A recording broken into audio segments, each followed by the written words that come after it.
Horror कहानी काफिन ताबूत। वह अपना तांगा लिए रात के 11 बजे आने वाली पैसेंजर गाड़ी का इंतजार कर रहा था। नाम था बिरजू। हर दिन की तरह वह आज भी उस लोकल रेलवे स्टेशन बड़ी घाट पर अपना तांगा लगाए आखिरी पैसेंजर ट्रेन का इंतजार कर रहा था। अगर बीरनगंज चर्च के बाहर बीरनगंज चर्च के बाहर क्रिश्चियन कब्रिस्तान में काफी भीड़ थी। पुलिस महकमा भी हैरान सा दिख रहा था। आज फिर एक 20 वर्षीय लड़की की डेथ बॉडी जो दफनाई गई थी, किसी ने काफिन समेत उखाड़ कर चैलेंज किया था। यह चौथी वारदात है। इंस्पेक्टर बीरनगंज के चर्च पादरी टॉम बोले। आप घबराइए नहीं फादर, हम जल्द उस सरफिरे बदमाश को अरेस्ट कर लेंगे जिसने यह कुकृत्य किया है। आपसे मेरी यही उम्मीद है इंस्पेक्टर, पादरी टॉम बोले।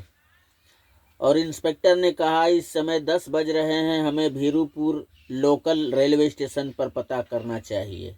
शायद कोई उस व्यक्ति को काफिन लिए चढ़ते देखा हो, और ऐसी खबर हो तो हम अपनी जीप से मलिहार जंक्शन तक हर स्टेशन पे पूछताछ कर सकते हैं। चलो। भीरूपुर रेलवे स्टेशन और पुलिसिया जीप भीरूपुर रेलवे स्टेशन की तरफ निकल पड़ी। रात के 11 बज रहे थे। ट्रेन आज घंटे भर विलंब से आई थी। प्लेटफार्म सूना था। बरसाती दिन थे। रात झिंगुरों की आवाज़ों से गुंजायमान थी। बिरजू ने देखा एक लंबे कद काठी का व्यक्ति किसी वजनी चीज को ट्रेन के डिब्बे से पूरी ताकत के साथ बाहर खींच रहा है, मगर वह प्लेटफार्म की ऊंचाई कम होने की वजह से उस वजनी चीज को उतारने में असमर्थ है। बिरजू दौड़ा। क्यों साहब, मैं भी हाथ लगाऊं? हाँ, इसमें पूछने की बात है। ट्रेन खुलने वाली है। और बिरजू ने साथ दिया और काफिन बाहर आ गई। बाबूजी, ई बड़ा भारू है। का है यह माँ? बिरजू ने पूछा। सामान है भाई, हमें बेलापुर के कब्रिस्तान तक छोड़ दोगे? वह व्यक्ति बोला।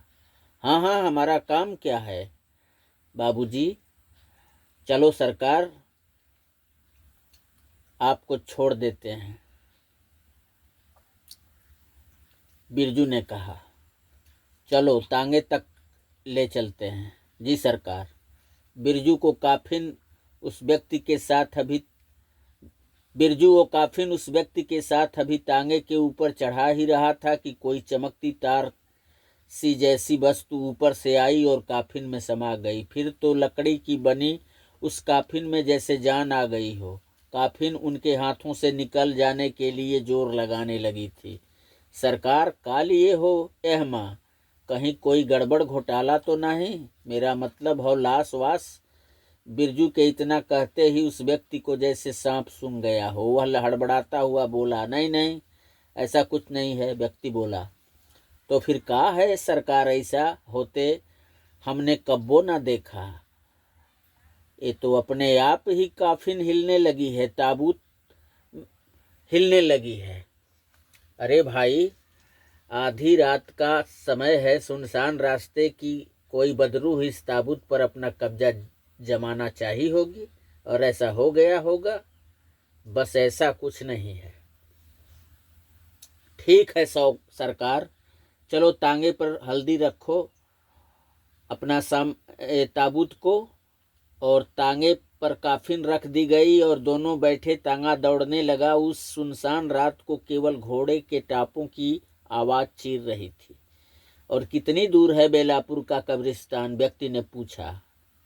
यह 1-2 किलोमीटर और का, बिरजू बोला। कुछ देर के लिए दोनों के बीच खामोशी थी और फिर एकाएक तांगा रुका तो सरकार ही आ गई आपकी बेलापुर की कब्रिस्तान। चलो ताबूत उतरवाओ, व्यक्ति बोला। जी सरकारी, लो अब की ताबूत तबुतवा उतार दिए, अब हमारी मजूरी दे ही दो, हमने चलना है। बिरजू बोला, ए लो सरकार, अतना रुपया आप भूल के देत हो का? बिरजू बोला, रख लो, नाम नहीं बताया, क्या नाम है तुम्हारा? व्यक्ति बोला, सरकार बिरजू नाम है हमार। बिरजू, याद रखना आज क्या हुआ इस बात की जिक्र कहीं न करना, मैं तुम्हें माला माल कर दूंगा, अब जाओ। बिरजू तांगे पे बैठा, चाबुक खिलाया, घोड़ा सरपट भागा, निकल गया वहां से।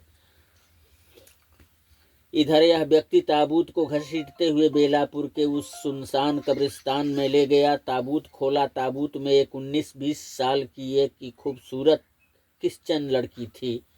शायद आज ही शाम वाम को उसकी मिट्टी दी गई थी, जिसे यह व्यक्ति काफिन समेत उस लोकल ट्रेन से लाया था।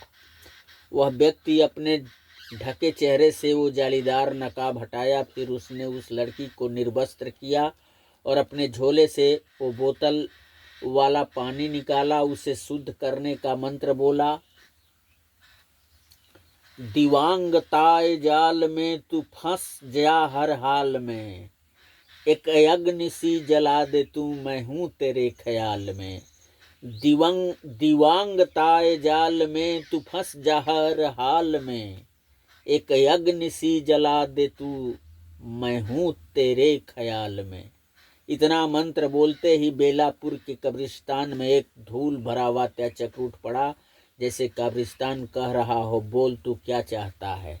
फिर वह लड़की का श्रृंगार किया, नाखून पॉलिश से उसके हाथ पांव के नाखून रंगे, उसके मांग में सिंदूर भरा और उसे दक्षिणाभिमुख लिटा दिया और अपने भी खंजर लिए निर्वस्त्र होकर उसके छाती वाले हिस्से पर अपनी खंजर से प्रहार किया।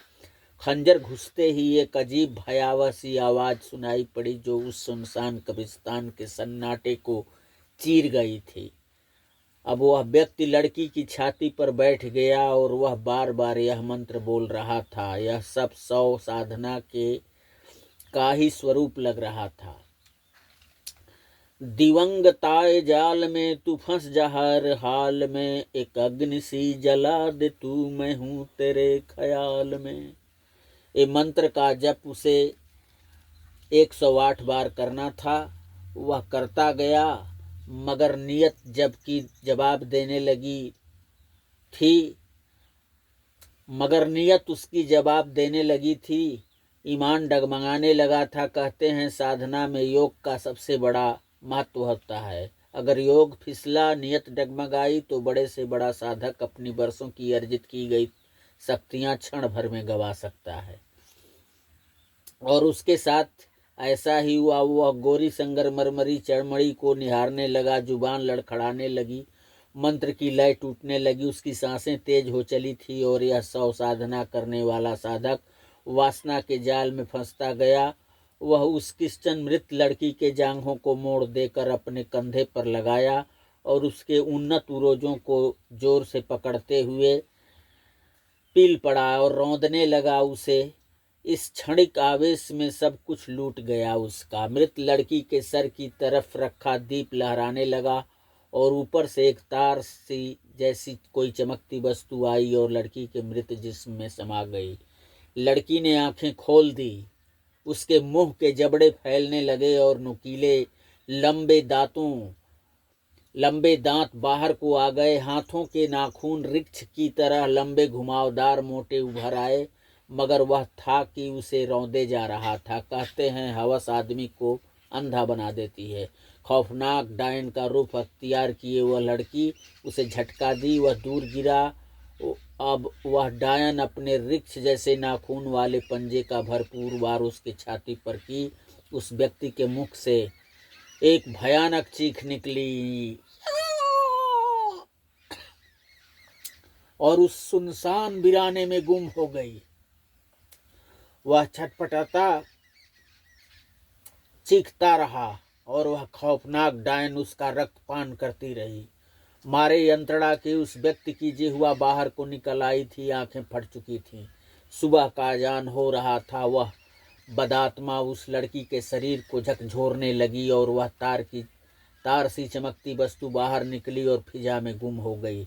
मृत लड़की का शरीर जो बदरूह के चलते खड़ा हो चला था, बदरूह के हटते ही धम से जमीन पर निढाल गिर पड़ा था।